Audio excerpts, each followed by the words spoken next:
Kembali di iNews Malam, pemirsa Presiden Joko Widodo hari ini mengunjungi lokasi gempa di Mamuju, Sulawesi Barat. Dalam kunjungannya, Presiden meninjau lokasi pengungsian korban gempa di Stadion Makara serta sejumlah tempat yang terdampak.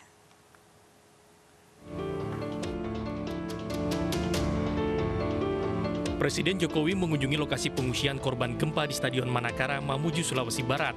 Dalam kunjungannya, Presiden Jokowi yang didampingi Menteri Pekerjaan Umum dan Perumahan Rakyat Basuki Hadimulyono serta Gubernur Sulawesi Barat Andi Alibal Nasdar mengucapkan duka cita yang mendalam kepada para korban gempa. Di lokasi pengungsian, Presiden Jokowi bertemu dengan para korban serta memastikan penanganan korban gempa Mamuju ditangani dengan baik. Presiden juga menyatakan pemerintah akan memberikan bantuan dana kepada seluruh warga terdampak. Besaran bantuan menyesuaikan tingkat kerusakan tiap bangunan. Pemerintah juga akan segera membangun kembali gedung pemerintahan yang rusak akibat gempa agar pelayanan publik segera berjalan. Pemerintah akan membantu untuk yang rusak berat 50 juta, untuk yang rusak sedang 25 juta, dan untuk yang rusak ringan berarti yang hanya retak-retak 10 juta. Kita harapkan dengan bantuan dari pemerintah pusat, pemulihan kembali baik rumah-rumah yang roboh maupun pemulihan ekonomi, pemulihan proses pelayanan di pemerintahan, di birokrasi juga akan kembali normal. Presiden berharap bantuan pemerintah pusat bisa segera memulihkan Sulawesi Barat. Ia ingin masyarakat segera beraktivitas seperti sedia kala. Belum lewat 24 jam pasca kunjungan Presiden Joko Widodo, tenda pengungsian di lapangan Stadion Manakara sudah ditinggalkan para pengungsi. Mereka memilih kembali ke tenda asal yang tidak jauh dari rumah mereka. Berikut laporan Nana Jamal dan Fadli dari Stadion Manakara, Mamuju. Ya pemirsa, belum lewat dari 24 jam lapangan Stadion Manakara di Kabupaten Mamuju, Sulawesi Barat yang merupakan salah satu titik pengungsian yang ada di Kabupaten Mamuju ini dikunjungi oleh Presiden Joko Widodo. Namun tenda-tenda yang sebelumnya ini penuh oleh para pengungsi kini sudah mulai ditinggalkan oleh warganya. Seperti yang bisa kita saksikan di dalam ruangan ini, dan juga jika ada penasaran seperti apa bentuk atau kondisi di dalam ruangan tenda pengungsian, seperti inilah bentuknya, di mana di dalam satu tenda ini bisa dihuni oleh hingga 10 kepala keluarga, di mana untuk masing-masing di dalam area ini dipisahkan oleh sekat-sekat dengan terpal dan juga dialasi dengan terpal serta dilengkapi dengan area sirkulasi udara untuk memungkinkan sirkulasi udara di dalam sini tetap baik. Warga ataupun pengungsi yang kemudian memilih untuk meninggalkan tenda yang ada di dalam Stadion Lapangan Manakara ini bukan karena mereka tidak merasa nyaman, tapi lebih karena mereka merasa masih memiliki rasa trauma ataupun takut jika terjadi gempa susulan dan mereka tidak bisa menyelamatkan diri jika mereka berada di dalam area lapangan Stadion Manakara ini. Dan beginilah suasana di tenda pengungsian nomor 5 yang lebih banyak dihuni oleh warga, di mana juga sudah dilengkapi dengan alas tidur dan juga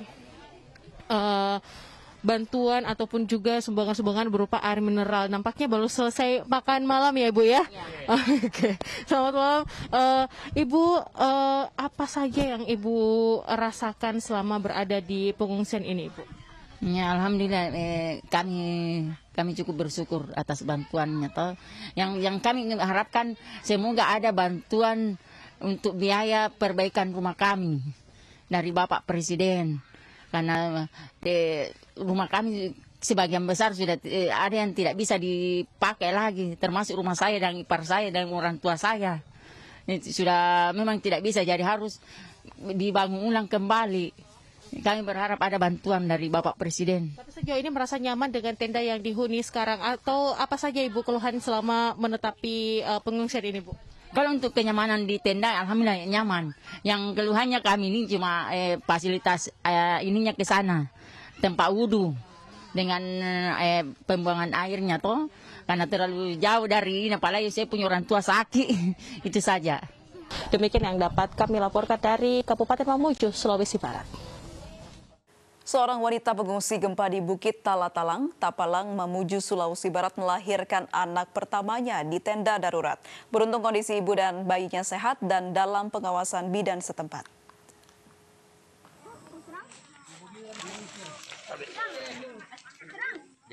Seorang wanita pengungsi gempa di Bukit Talatalang, Desa Taan, Kecamatan Tapalang, Mamuju, Sulawesi Barat, melahirkan anak pertamanya di tenda darurat. Ibu muda bernama Mawar itu melahirkan dengan dibantu bidan desa dan dengan alat seadanya. Usai melahirkan, Mawar yang masih terbaring lemah di dipan bambu, kemudian dibawa kembali ke tenda bersama pengungsi lainnya. Mawar dan suaminya Rudi memberi nama putra pertamanya Muhammad Rizky Gempa. Mawar berharap ada bantuan baju dan perlengkapan untuk bayinya. Seperti popok dewasa, perlengkapan bayi, tenda, obat-obatan, makanan. Di lokasi pengungsian Desa Taan terdapat 8 balita. Para pengungsi hanya mengandalkan tenda darurat dengan fasilitas seadanya. Dari Mamuju, Sulawesi Barat, Huzair Zainal, iNews melaporkan. Hari ke-11, tim pencarian gabungan kembali menemukan 14 kantong jenazah dan 3 kantong serpihan kecil pesawat Sriwijaya Air SJ182. Namun pencarian hari ke-11 terdapat sedikit kendala karena gelombang laut yang tinggi serta cuaca yang kurang baik.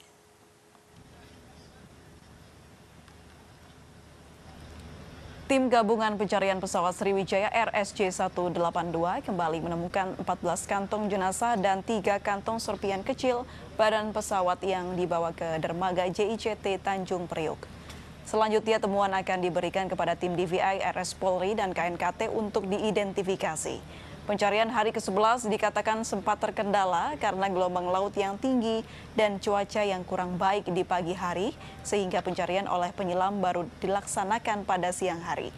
Hingga hari ke-11, tim pencarian gabungan sudah mendapatkan 324 kantong jenazah, 63 kantong serpihan kecil pesawat, dan 55 kantong serpihan besar pesawat. Para penyelam gabungan atau SAR gabungan telah melaksanakan penyelaman dengan hasil mendapatkan 14 kantong bagian tubuh atau body part, kemudian 3 kantong serpihan kecil badan pesawat, sementara potongan besar nihil, tidak ada. Sehingga total penemuan sampai hari ini pukul 20.30 yaitu body part atau bagian tubuh korban sebanyak 324 kantong. Kemudian serpihan kecil pesawat sebanyak 63 kantong. Dan potongan besar pesawat sebanyak 55 bagian. Ditambah dengan CPR 1, kemudian casing dari CPR 1. Sementara itu, 6 korban Sriwijaya Air SJ182 berhasil diidentifikasi berkat rekonsiliasi DNA. Sehingga total korban yang sudah diidentifikasi berjumlah 40 dari jumlah korban 62 orang. Rumah Sakit Polri kembali merilis data korban Sriwijaya Air SJ182 yang berhasil diidentifikasi. Hingga Selasa sore, 6 jenazah berhasil diidentifikasi dengan rekonsiliasi DNA. Sehingga total korban yang telah diidentifikasi berjumlah 40 orang dari total manifest pesawat yang berjumlah 62 orang. Sementara itu 4 jenazah sudah dipulangkan kepada keluarga hingga total 20 jenazah sudah dipulangkan untuk dimakamkan. Korban yang berhasil diidentifikasi bertambah 6, hari kemarin 34 dan sekarang 6, berarti secara keseluruhan sudah berjumlah 40. Dari 6 tersebut yang berhasil diidentifikasi, pertama atas nama korban Kolisun, laki-laki berumur 37 tahun. Kemudian kedua, korban atas nama Grislen Gloria Natalis, perempuan, berumur 28 tahun. Ketiga, korban atas nama Faisal Rahman, laki-laki berumur 30 tahun. Kemudian keempat, korban atas nama Andi Siva Kamila, perempuan berumur 26 tahun. Kelima, korban atas nama Sinta, perempuan berumur 23 tahun. Dan yang keenam, korban atas nama Mulyadi, laki-laki 39 tahun. Komite Nasional Keselamatan Transportasi menyebut jika flight data recorder Sriwijaya RSJ 182 yang jatuh di perairan Kepulauan Seribu berhasil diunduh tadi pagi. Hasil diunduhan masih diteliti KNKT.